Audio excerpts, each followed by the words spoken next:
Bem, galera, dando continuidade aqui à nossa teoria de equação do plano, vamos para mais um exemplo que diz o seguinte, ó, eu quero determinar a equação geral de um plano que contém essas retas aqui, ó, R1 e R2. R1 tá no formato, é uma reta no formato de equação reduzida, e R2 é uma reta no formato de equação paramétrica. Tá aqui o parâmetro t.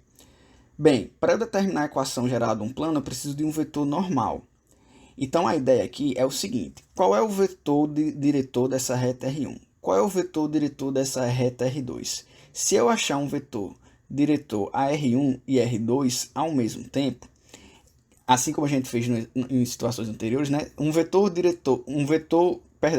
que seja normal ao vetor diretor de R1 e ao vetor diretor de R2, ele também será normal ao plano que contém R1 e R2.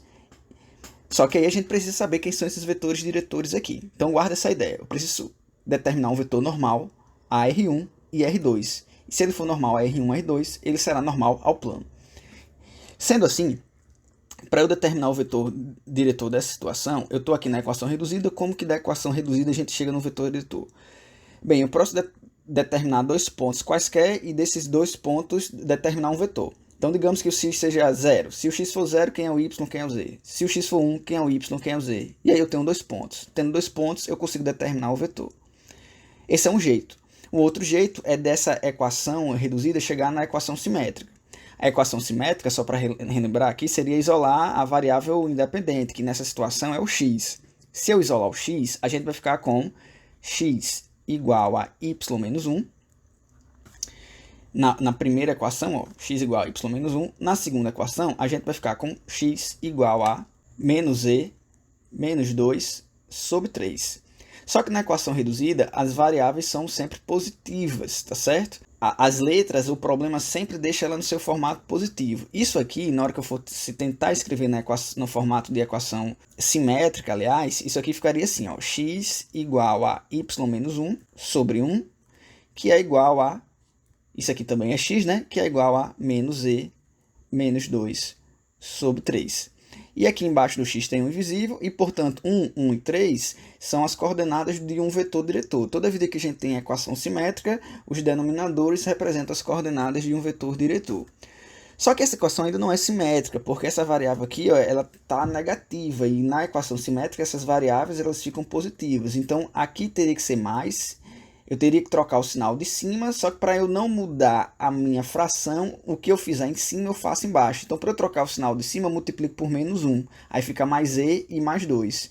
E eu multiplicando por menos 1 embaixo, eu teria aqui menos 3. E, portanto, o vetor diretor dessa reta 1 seria o vetor de coordenadas 1, 1 e menos 3.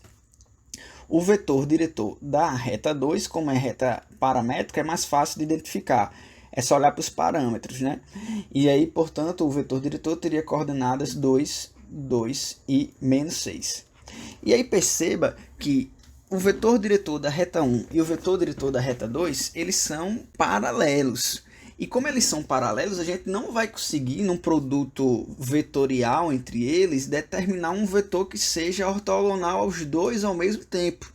Lembre-se que logo no início das aulas de equação do plano, foi dada lá em equação paramétrica do plano, foi dito a vocês que para determinar a equação paramétrica do plano, eu preciso ter dois vetores paralelos ao plano, mas que não sejam paralelos entre si.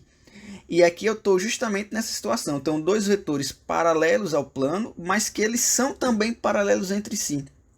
E aí eu não vou conseguir dessa forma determinar o meu vetor normal. E aí a gente vai ter que ter outra saída, né?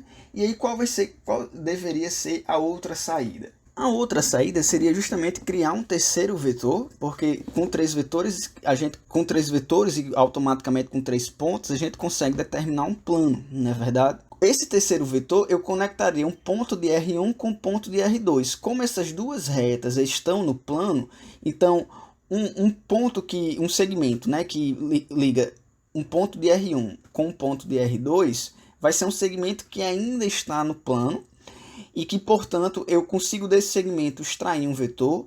Desse segmento extraindo um vetor, eu vou ter um terceiro vetor e fazendo o produto misto de 3 vetores coplanares, a gente consegue determinar a equação geral. tá bom? Essa vai ser a sacada aqui. Então, veja só. Seja A um vetor que pertence a R1. E aí vamos tentar descobrir quais são as coordenadas de A. Então, digamos que o x vale 1. Aliás, vamos dizer que o x vale 0. Se o x vale 0, o y vai ser igual a 1 e o z vai ser igual a menos 2. Pronto, tá aí. Achei um ponto que pertence a R1. Vou pegar aqui um ponto que pertence a R2. E aí, digamos que o t ele vai valer 0. Se o t valer 0, então eu vou ter que o ponto B tem coordenadas 0, 3 e 1. E aí eu vou criar o vetor AB. O vetor AB é um vetor que liga, né, um ponto da reta R1 com um ponto da reta R2, tá bom? É um vetor que liga esses dois aí, esses dois camaradas. E o vetor AB, que seria B menos A, ele teria coordenadas 0, 2, 3. Pronto, eu tenho 3 vetores que são coplanares, que é o AB, que é o V2 e que é o V1, né? V1 é coplanar porque é um vetor diretor à reta R1, que está no plano. V2 também está no plano, porque é diretor de R2, e AB está no plano, porque são 2 pontos de R1, são 2 pontos, sendo um de R1 e o outro de R2, então, portanto, também está no plano. Como 3 vetores são coplanares, o produto misto entre eles vai ser 0. Então, se a gente fizer o produto misto, aliás, se eu fizer o produto vetorial de AB com qualquer um desses dois vetores aqui, a gente vai conseguir determinar um vetor que é normal, e sendo um vetor normal, ele vai, AB e V1, por exemplo, perceba que AB e V1 não são vetores um múltiplo do outro. Como eles não são um vetor múltiplo do outro, quando eu fizer o produto vetorial entre eles, eu vou ter um vetor que é ortogonal a eles dois. Como ele é ortogonal a eles dois, ele também vai ser ortogonal ao plano que contém eles dois, que é o plano π. Sendo assim, se eu fizer AB vetorial V1, eu vou achar um vetor que eu vou chamar de N, que vai ser ortogonal ao plano, que é o vetor que eu quero. Para fazer isso, a gente vai fazer o determinante. Fazendo as continhas, a gente vai achar o seguinte vetor. Esse vetor é ortogonal a AB e V1 e, consequentemente, ele é ortogonal ao plano. Como ele é ortogonal ao plano, eu já tenho o vetor que eu desejaria. E aí agora é só escrever a equação do plano. A equação do plano seria AX mais BY mais CZ mais D igual a 0. E aí, como esse já é o terceiro exercício, eu já vou logo substituindo o A, o B e o C por menos 9, 3, menos 2. E vou substituindo o X, o Y e o Z por algum ponto que pertence à reta, algum ponto conhecido da reta. Tá? Eu vou substituir pelo ponto B. Substituindo pelo ponto B, a gente vai ficar com a seguinte expressão, porque a ideia é achar o valor de D, né? A gente vai ter o seguinte, ó. Com essa expressão aqui, a gente consegue determinar o valor de D. Determinando o valor de D, a gente vai observar aí, fazendo as continhas, que o D vai ser igual a menos 7. E aí, substituindo, a gente vai ter a seguinte equação, ó. Menos 9x mais 3y menos 2z menos 7 igual a 0. Tá aí a equação do meu plano. Se quiser multiplicar por menos 1 para deixar o x aqui o primeiro elemento positivo, não tem problema, não muda nada. Vai ser a mesma equação. Bem, paro por aqui, espero que tenha entendido. Qualquer dúvida é só perguntar. Aguardem até o próximo vídeo. Valeu!